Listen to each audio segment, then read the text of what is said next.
نحمده ونصلي على رسوله الكريم اما بعد فاعوذ بالله من الشيطان الرجيم بسم الله الرحمن الرحيم رب اشرح لي صدري ويسر لي امري واحلل عقدة من لساني يفقهوا قولي کہ انسان کے دل کی مختلف کیفیات کس طرح ہوتی ہیں اور ان کیفیات سے جب انسان گزرتا ہے اور خاص طور پر ایسی کیفیات جس میں انسان کا دل ٹوٹ جاتا ہے، انسان کا دل زخمی ہو جاتا ہے، انسان مختلف مشکلات سے گزرتا ہے، خواہ وہ خاندان کی طرف سے ہوں، بچوں کی طرف سے ہوں، ہسبینڈ یا وائف کی طرف سے ہوں، پیرنٹس کی طرف سے ہوں، معاشرے کی طرف سے ہوں، تو ایسی صورت میں انسان کو پھر کیا کرنا چاہیے؟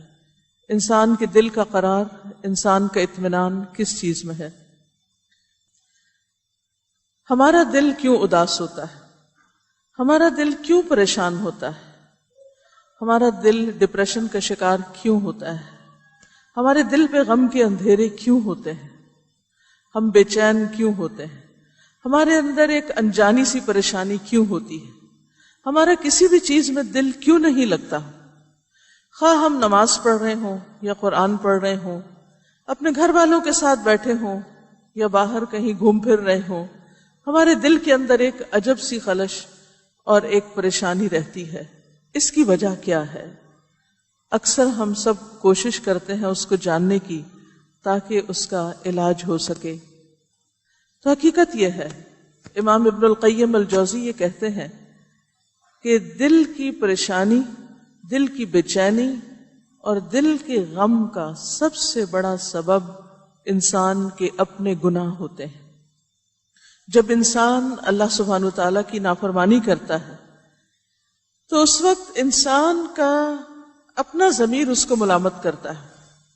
جو کچھ وہ کرتا ہے وہ اپنے ہی لیے کماتا ہے۔ ان احسنتم احسنتم لانفسکم وان اسأتم فلہا، کہ اگر تم اچھا کرو گے تو اپنے ہی لیے کرو گے، اور اگر تم نے برا کیا تو اس کا نتیجہ بھی خود ہی بھگتنا پڑے گا۔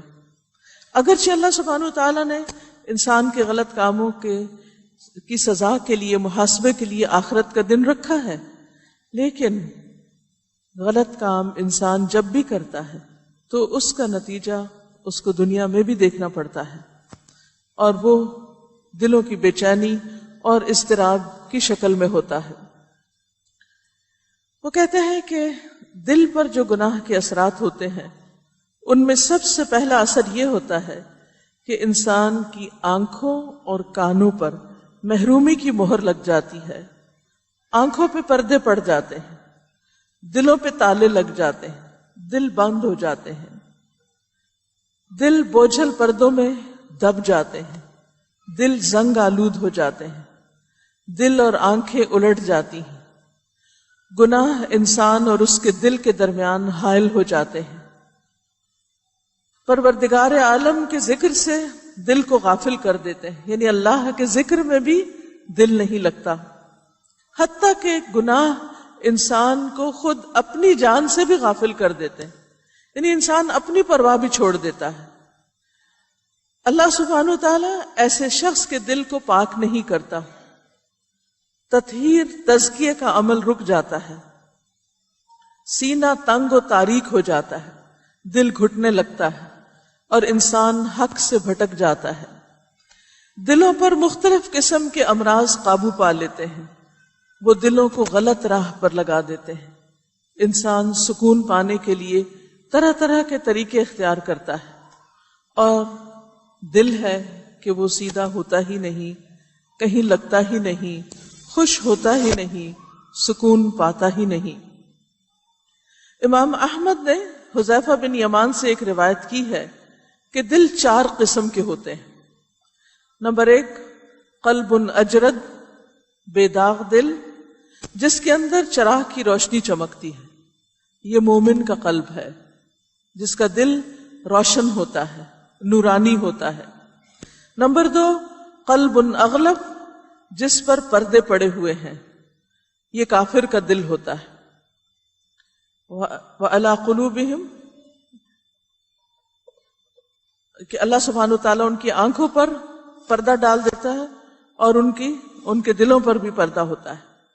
نمبر 3، قلب منکوس، سرنگوں دل، الٹا دل، یہ منافق کا دل ہوتا ہے۔ وہ دل جس میں ایمان اور نفاق کے دونوں مادے ہوتے ہیں، یہ چوتھا نمبر کا دل ہوتا ہے۔ ہر مادہ اپنی اپنی طرف کھینچتا ہے، ایمان اپنی طرف کھینچتا ہے، نفاق اپنی طرف کھینچتا ہے، اور انسان اسی کا ہو جاتا ہے جو دونوں میں سے غالب آ جاتا ہے۔ اگر ایمان کی قوت زیادہ ہو تو انسان کا دل روشنی کی طرف بڑھنے لگتا ہے، اور اگر منافقت زیادہ ہو، دل میں بیماری ہو، تو انسان کا رخ دوسری طرف جانے لگتا ہے۔ دوسری چیز جو امام ابن القیم الجوزی کہتے ہیں، وہ کہتے ہیں کہ گناہوں کی وجہ سے انسان کو اللہ تعالی کی عبادت سے نفرت ہو جاتی، عبادت اچھی نہیں لگتی، نماز پڑھنے کو دل نہیں کرتا، قرآن پڑھنے کو دل نہیں کرتا، ذکر کی مجلسوں سے انسان دور بھاگنے لگتا ہے۔ اگر کوئی کسی کو بلائے کہ آؤ اللہ کی بات سنے تو اس کا دل وحشت کا شکار ہو جاتا ہے اور انسان وہاں سے بھاگ نکلتا ہے۔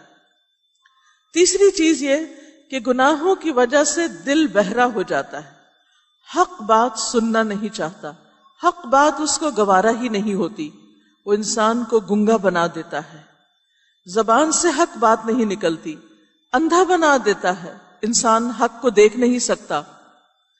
جس طرح ہماری آنکھیں دیکھتی ہیں ایسے ہی ہمارا دل بھی دیکھتا ہے، جیسے ہمارے کان سنتے ہیں ایسے ہی ہمارا دل بھی سنتا ہے، اس کی بھی ایک آواز ہوتی ہے۔ اسی طرح انسان جب بولتا ہے تو اگر دل بیمار ہو تو حق بات کر نہیں سکتا، اور پھر جیسے آنکھ سے نہ دیکھنے والے کے لیے بینائی بہت دور کی چیز ہوتی ہے، کان سے نہ سننے والے کے لیے سماعت دور کی چیز ہوتی ہے، نہ بولنے والے کے لیے کلام دور کی چیز ہوتی ہے، اسی طرح دل کا اندھا، بہرا اور گنگا پن ہونا انسان سے حق کی پہچان اور حق کے اتباع کی صلاحیت چھین لیتا ہے۔ قرآن مجید میں اللہ تعالیٰ فرماتے ہیں فَإِنَّهَا لَا تَعْمَى الْأَبْصَارُ وَلَكِنْ تَعْمَى الْقُلُوبُ الَّتِي فِي الصُّدُورِ، بات یہ ہے کہ کچھ آنکھیں اندھی نہیں ہوتی بلکہ وہ دل جو سینوں میں ہیں وہ اندھے ہو جایا کرتے ہیں۔ تو یہاں یہ بات نہیں کہ انسان دیکھ نہیں سکتا، لیکن حقیقت یہ ہے کہ انسان حق کو نہیں دیکھ سکتا، عبرت کی نگاہ سے نہیں دیکھ سکتا، خیر کی نگاہ سے نہیں دیکھ سکتا۔ پھر اسی طرح انسان جو عمل کرتا ہے، جو اس کے ایکشنز ہوتے ہیں، جو اس کے معاملات ہوتے ہیں لوگوں کے ساتھ، وہ بھی درست نہیں رہتے، کیونکہ قلب کی حیثیت انسان کے جسم میں ایسے ہی ہے جیسے ایک مملکت کے اندر کسی کنگ کی حیثیت ہوتی، ساری مملکت اس بادشاہ کے حکم کے مطابق کام کرتی۔ اسی طرح جب دل اندھا بہرا ہو جاتا ہے اور اس کے اندر سے احساس ختم ہو جاتا ہے تو پھر انسان کے اندر حق بات کرنے، کہنے اور اس پر عمل کرنے کی بھی صلاحیت ختم ہو جاتی ہے۔ اس لیے انسان کو اپنے دل کی فکر کرنی چاہیے۔ اسی طرح چوتھی بات یہ ہے کہ گناہ انسان کے دل کو اس طرح دھنسا دیتے ہیں جس طرح مکان اور مکان کا سارا سر و سامان زمین میں دھنس جاتا ہے۔ معاصی یا گناہ دل کو اسفل السافلین تک لے جاتے ہیں، اور اس بات کا انسان کو احساس بھی نہیں ہوتا کہ وہ کوئی غلط کام کر رہا ہے۔ پھر انسان گھٹیا کام، بد اخلاقیاں، برے اعمال، ان سب چیزوں کے پیچھے مارا مارا پھرتا ہے۔ جس طرح کہ وہ قلب جس سے اللہ تعالیٰ بلندی عطا کرتا ہے اور اسے مقرب بارگاہ بنا لیتا ہے، وہ ہر وقت اچھے کاموں کے بارے میں سوچتا ہے، نیکیوں کے بارے میں سوچتا ہے، خیر اور بھلائی کے کاموں میں اس کی دلچسپی ہوتی، اسی طرح کے اس کو آئیڈیاز آ رہے ہوتے ہیں، اس کی باتیں اچھی ہوتی ہیں، اس کے کام اچھے ہوتے ہیں، اس کی ساری زندگی کا فوکس خیر اور بھلائی کی طرف ہوتا ہے۔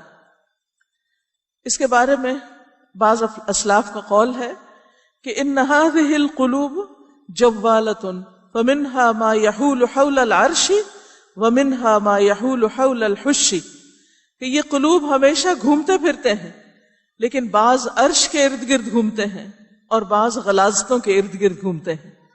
یعنی جس طرح کا دل ہوگا، یعنی گناہ کرتا ہے انسان تو دل سے ہوتا ہے، جب دل سے ہوتا ہے تو پھر انسان گندگی پر ہی جا گرتا ہے، پھر اس کو گناہوں سے ہی دلچسپی ہو جاتی، پھر وہ رحمان سے محبت نہیں کرتا، وہ رحمان کی اطاعت نہیں کرتا، رحمان کے پیچھے نہیں جاتا، دل مسخ ہو کر رہ جاتا ہے، جیسے صورتیں مسخ ہو جاتی ہیں. انسانی دل حیوانی دل کی شکل اختیار کر لیتا ہے، اور جس طرح بعض جانوروں کی کچھ خصوصیات ہوتی ہیں ایسے ہی انسانوں کے اندر حیوانی خصوصیات آ جاتی ہیں. وہ اس طرح معاملہ کرتے ہیں جیسے کوئی جانور معاملہ کر رہے ہوں. وہ لکھتے ہیں کہ بعض دل خنزیر کی صورت اختیار کر لیتے ہیں، ان کے اندر ویسی ہی خباثت پیدا ہو جاتی ہے. بعض دل مسخ ہو کر کتے، گدھے، سانپ اور بچھو کی صورت اختیار کر لیتے ہیں، اور اسی سے انسان کے اخلاق اور طبیعت بنتی ہے. سفیان ابن عیینہ اس آیت کی یہی تعویل کرتے ہیں، وَمَا مِن دَابَّةٍ فِي الْأَرْضِ وَلَا طَائِرٍ يَطِيرُ بِجَنَاحَيْهِ إِلَّا أُمَمٌ أَمْثَالُكُمْ مَا فَرَّطْنَا فِي الْكِتَابِ مِنْ شَيْءٍ ثُمَّ إِلَى رَبِّهِمْ يُحْشَرُونَ. اور جتنے جاندار زمین پر چلتے ہیں اور جتنے پرندے اپنے دو پروں پر ہوا میں اڑے اڑے پھرتے ہیں، یہ سب بھی تم لوگوں کی طرح امتیں ہیں، گروہ ہیں، یعنی انسانوں ہی کی طرح ہیں، یا دوسرے لفظوں میں انسانوں کے اندر ان جانوروں یا پرندوں جیسی یا مختلف مخلوقات جیسی خصوصیات پیدا ہو جاتی ہیں. اسی لیے بعض انسانوں کے دل درندوں جیسے ہوتے ہیں اور ان کا معاملہ بھی درندوں جیسا ہوتا ہے، ان کے اندر کسی قسم کا کوئی اخلاق نہیں ہوتا. بعض کو کہتے ہیں کہ وہ گدھوں کی طرح احمق ہوتے ہیں، بے وقوف ہوتے ہیں. بعض مرغ کی طرح انسانوں کو فائدہ پہنچاتے ہیں، بعض کبوتروں کی طرح الفت اور محبت اور انسیت کے خوگر ہوتے ہیں. بعض اونٹ کا سا کینہ رکھتے ہیں، ان کے دلوں میں ہمیشہ گرجز ہوتے ہیں. بعض ایسے ہوتے ہیں کہ جن کے اندر سراسر خیر ہوتی، وہ بکری کی صورت اختیار کر لیتے ہیں. بعض لومڑی کا اخلاق رکھتے ہیں، انتہائی چالاک ہوتے ہیں اور ہر وقت مکاریاں کرتے رہتے ہیں، چالیں چلتے رہتے ہیں. اللہ سبحانہ تعالیٰ نے جاہلوں اور گمراہ لوگوں کو کبھی گدھوں سے تشبیہ دی، کبھی کتوں سے دی، کبھی دوسرے جانوروں سے، اور ان چیزوں کو ہم عام طور پر اچھی طرح سمجھ بھی دیتے ہیں. تو بات یہ ہے کہ بہت سے دل مسخ ہو کر تبدیل ہو جاتے ہیں. کیوں؟ گناہوں کی وجہ سے، اللہ کی نافرمانیوں کی وجہ سے، اور انسان کو خبر تک نہیں ہوتی کہ وہ کہاں دھنس گئے، کہاں چلے گئے. بعض لوگ تعریف اور توصیف کے فتنے میں مبتلا ہو جاتے ہیں، لیکن جب اللہ سبحانہ وتعالیٰ ان کے گناہوں کو چھپاتا ہے تو اس پردہ داری سے وہ دھوکہ کھاتے ہیں. کتنے ہی ایسے ہیں جو اللہ تعالیٰ کے انعام کے وجہ سے امتحان میں پڑے ہوئے ہیں. پھر اسی طرح حقیقت یہ ہے کہ انسان جب نافرمانی کرتا ہے اور اللہ سبحانہ وتعالیٰ اس پر انعامات کرتا ہے تو انسان سمجھتا ہے کہ اللہ تعالیٰ مجھے بڑی عزت دے رہا ہے، میری کرامت ہو رہی. لیکن حقیقت یہ ہے کہ اللہ تعالیٰ ٹیڑھا چلنے والوں کو ٹیڑھا کر دیتا ہے، حق سے ان کو دور کر دیتا ہے. چھٹی بات یہ کہ اللہ سبحانہ وتعالیٰ بعض گناہوں کی وجہ سے انسان کے دل کو الٹ دیتے ہیں، الٹا کر دیتے ہیں. لہٰذا انسان خیر کو شر سمجھنے لگتا ہے اور شر کو خیر سمجھنے لگتا ہے. انسان یہ سمجھتا ہے فساد اور خرابی کر کے کہ میں اصلاح کا کام کر رہا ہوں، کیونکہ جیسے قرآن مجید میں آتا ہے وَإِذَا قِيلَ لَهُمْ لَا تُفْسِدُوا فِي الْأَرْضِ قَالُوا إِنَّمَا نَحْنُ مُصْلِحُونَ، کہ جب ان سے کہا جاتا ہے کہ زمین میں فساد نہ کرو، وہ کہتے ہیں ہم تو بڑا اصلاح کا کام کر رہے ہیں. یعنی کوئی انسان کو خود یہ نہیں پتا چلتا کہ وہ کیا کر رہا ہے. پھر اسی طرح انسان ہدایت کے بدلے دلالت یا گمراہی خریدتا ہے اور سمجھتا ہے کہ میں ہدایت پر ہوں. نفس کی خواہشات کی پیروی کر رہا ہوتا ہے، اور دھوکہ کیا ہوتا ہے اس کو کہ میں تو اللہ تعالیٰ کی بڑی اطاعت کر رہا ہوں. کام بس نیکی کے وہی کرتا ہے جس میں اس کو کوئی تعریف ملے، وہ کرتا ہے کہ جس سے اس کا دل راضی ہو یا اس کو کوئی انجوائمنٹ یا انٹرٹینمنٹ ہو. لیکن بظاہر وہ کیا شور کرتا ہے یا دکھاوا کیا کرتا ہے کہ میں جو کچھ کر رہا ہوں اللہ کو راضی کرنے کے لیے کر رہا ہوں.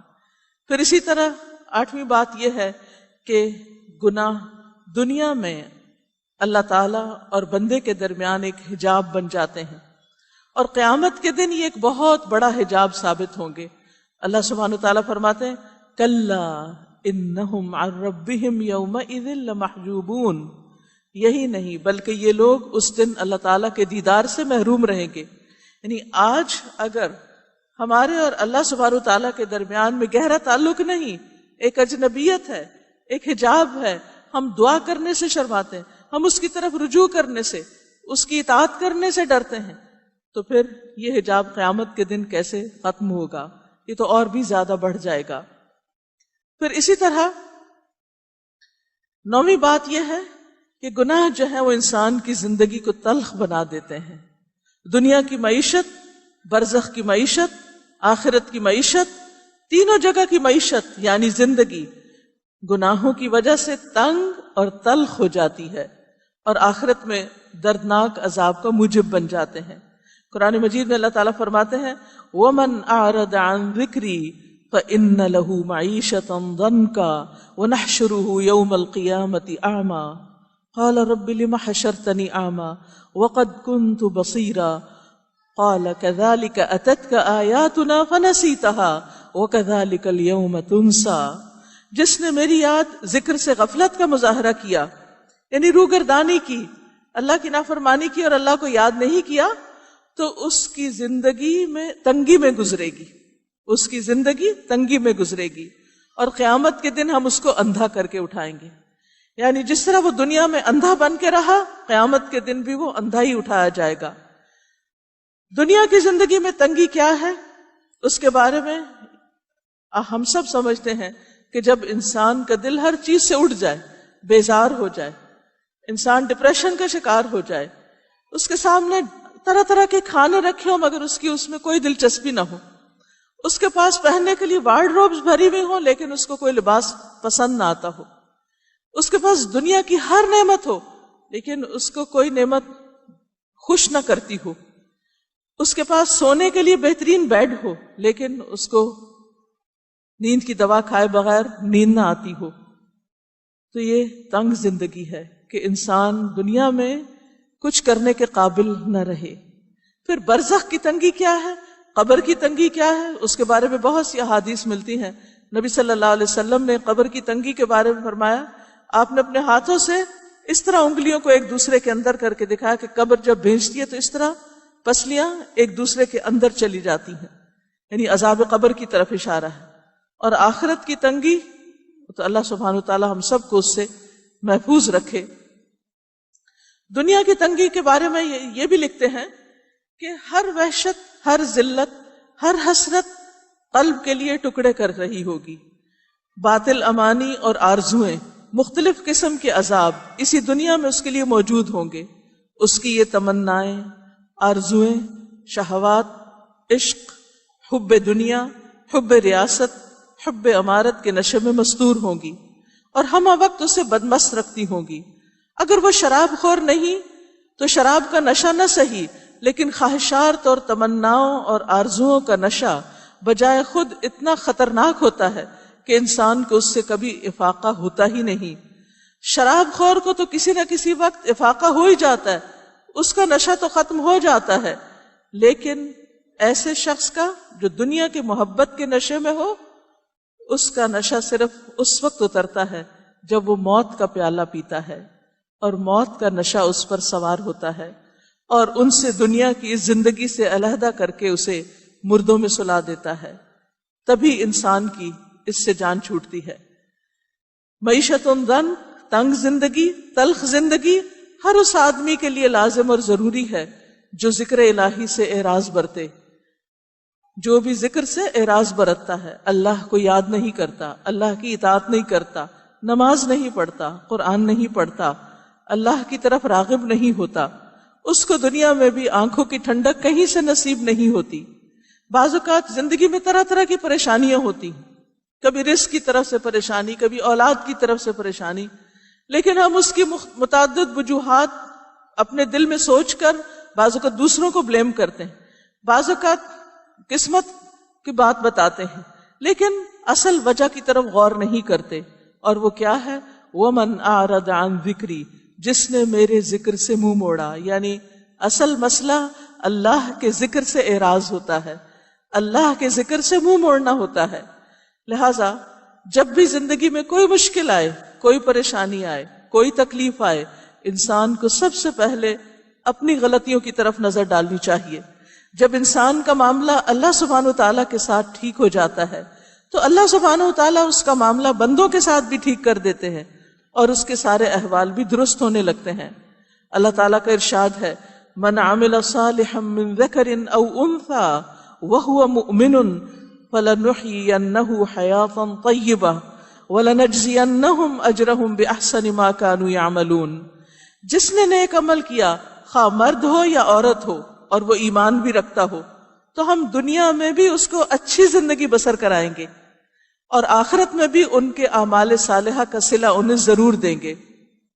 تو اس سے یہ پتہ چلتا ہے اللہ سبحانہ وتعالیٰ کا وعدہ ہے کہ اگر انسان اللہ کی طرف متوجہ ہوتا ہے، ایمان لا کر نیک عمل کرتا ہے، تو دنیا کی زندگی خوشگوار ہوگی۔ سورۃ النحل میں اللہ تعالیٰ فرماتے ہیں للذین احسنوا فی ہذہ الدنیا حسنہ ولدار الآخرۃ خیر ولنعم دار المتقین، جن لوگوں نے بھلائی کی ان کے لیے اس دنیا میں بھی بھلائی ہے اور آخرت کا گھر تو بہت ہی بہتر ہے، اور کیا ہی خوب ہے تقوی والوں کے لیے، پرہیزگاروں کے لیے۔ اللہ تعالیٰ کا یہ بھی وعدہ ہے وَأَنِ اسْتَغْفِرُوا رَبَّكُمْ ثُمَّ تُوبُوا إِلَيْهِ يُمَتِّعْكُمْ مَتَاعًا حَسَنًا إِلَىٰ أَجَلٍ مُّسَمًّى وَيُؤْتِ كُلَّ ذِي فَضْلٍ فَضْلَهُ، اور یہ کہ اپنے رب سے گناہوں کی معافی مانگو اور اس کی جناب میں توبہ کرو، تمہیں ایک مقرر وقت تک دنیا میں خوش عیشی دے گا، یعنی ان کی زندگی دنیا میں بھی نہایت خوشگوار گزرے گی، اور جس نے زیادہ کیا ہے اس کو اس کا زیادہ صلہ عطا کرے گا۔ پس وہ لوگ جو متقی، پرہیزگار، نیک اعمال اور نیک کردار ہیں، وہ دنیا اور آخرت کی نعمتوں سے بہرہور اور فائز المرام ہیں، یعنی دنیا میں بھی ان کو نفس کی فرحت، سرور قلب، فرحت قلب، لذت قلب، ابتہاج قلب، طمانینت قلب، انشراح قلب، نور قلب، وسعت قلب، عافیت قلب ان کو عطا ہوگی۔ یعنی جو شخص اللہ سے اپنا معاملہ درست کر لے گا، گناہوں سے توبہ کر لے گا، اس کو یہ سارے خوشیاں اور یہ سارا اطمینان نصیب ہوگا۔ لیکن یہ کب ہوگا؟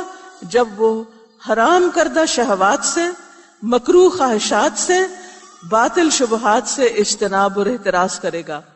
حقیقت یہ ہے، اور حقیقت اور اصل امر یہی ہے کہ اصل نعمت اور سرور، اصل فرحت و خوشی، بہجت و لذت اور عافیت بھی یہی ہے، اور اسی سے انسان کو جسمانی لذت اور سرور بھی ملتا ہے، اور باقی چیزیں اس کے مقابلے میں ہیچ ہیں۔ بعض سلف نے یہ بھی کہا لو علم الملوک وابناء الملوک ما نحن فیہ لجادلونا علیہ بالسیوف، اگر بادشاہ اور بادشاہوں کے بیٹے وہ حالت معلوم کر لیں جس میں ہم ہیں تو وہ تلوار لے کر ہم سے جنگ کرے اور ہمارے دل کا اطمینان اور خوشی ہم سے لینے کی کوشش کرے۔ یعنی اتنا بڑا خزانہ ہے انسان کے دل کا اطمینان۔ پھر اسی طرح ایک اور جگہ پر آتا ہے کہ قلب پر کچھ ایسے اوقات بھی آتے ہیں کہ زبان بے ساختہ کہہ اٹھتی ہے کہ اگر اہل جنت کو ایسی نعمت حاصل ہے تو یقیناً وہ بہترین عیش سے بہرہور ہیں، وگرنہ کچھ نہیں۔ یعنی دل کی ایسی خوشی نصیب ہوتی ہے اللہ کی اطاعت میں کہ انسان کہتا ہے واقعی میں جنت میں ہوں۔ یعنی دنیا میں آس پاس میں حالات کیسے بھی ہوں لیکن اس کا دل اطمینان میں ہوتا ہے۔ امام ابن تیمیہ کا قول ہے ان فی الدنیا جنت ہی فی الدنیا کالجنت فی الآخرہ فمن دخلها دخل تلک الجنہ ومن لم يدخلها لم يدخل جنت الآخرہ، بے شک دنیا میں ایک جنت ہے اور وہ ویسی ہی جنت ہے جیسی آخرت کی، جو آدمی دنیا کی اس جنت میں داخل ہوا وہ آخرت کی اس جنت میں داخل ہوا، اور جو آدمی دنیا کی اس جنت میں داخل نہیں ہوا وہ آخرت کی جنت میں بھی داخل نہیں ہوا۔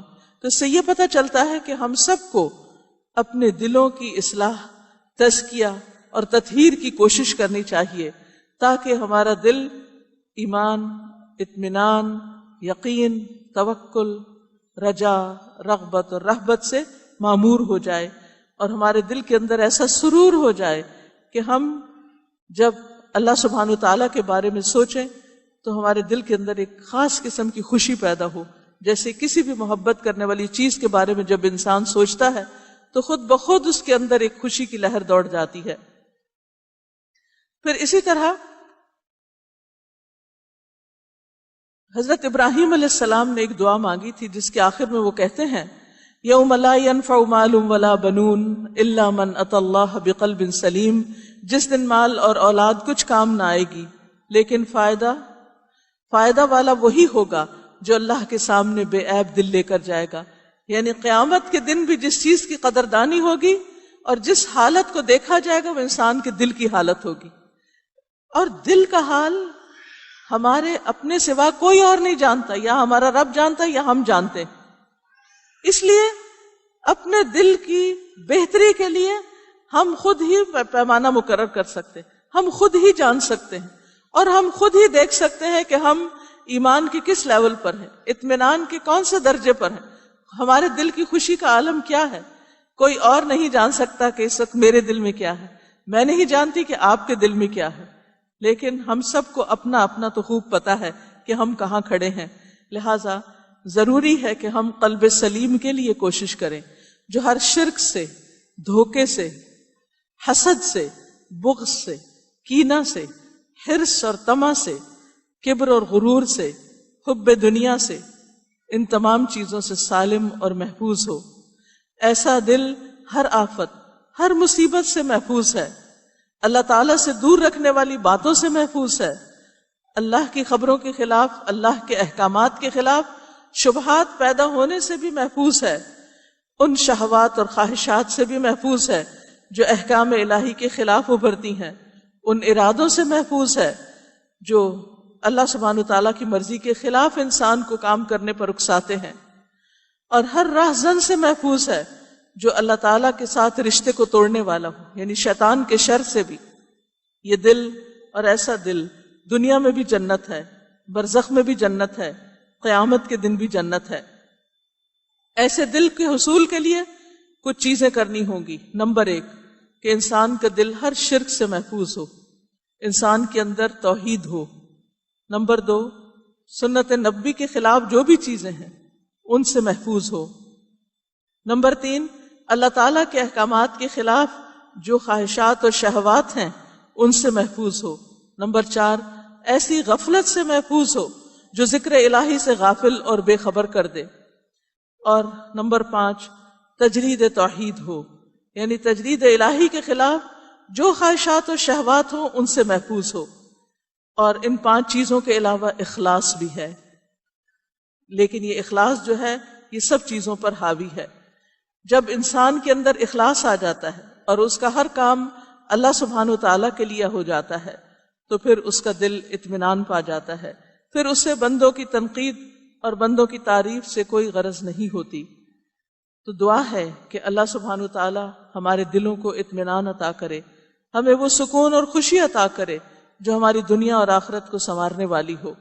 لیکن اس کے لیے ہمیں نیت اور ارادہ کرنا ہوگا کہ ہم سب ان کاموں کی طرف جائیں جن سے رب راضی ہوتا ہے، ان چیزوں کو چھوڑ دیں جن سے رب ناراض ہوتا ہے، اور کثرت سے استغفار اور ذکر اور درود شریف کا اہتمام کریں. لوگوں کو معاف کرنے والے ہوں، لوگوں کی غلطیوں اور خطاؤں سے درگزر کرنے والے ہوں. جب ہم ہر کام اللہ کے لیے کریں گے، اپنا وقت اللہ کی یاد میں گزاریں گے، اللہ سبحانہ وتعالیٰ کی اطاعت کریں گے، اس کے بندوں کے حقوق کا خیال رکھیں گے، اور اپنی ہر چیز اور ہر کام صرف اللہ ہی کی رضا کے لیے کریں گے، تو انشاءاللہ اللہ سبحانہ وتعالیٰ آپ کے دلوں کو اطمینان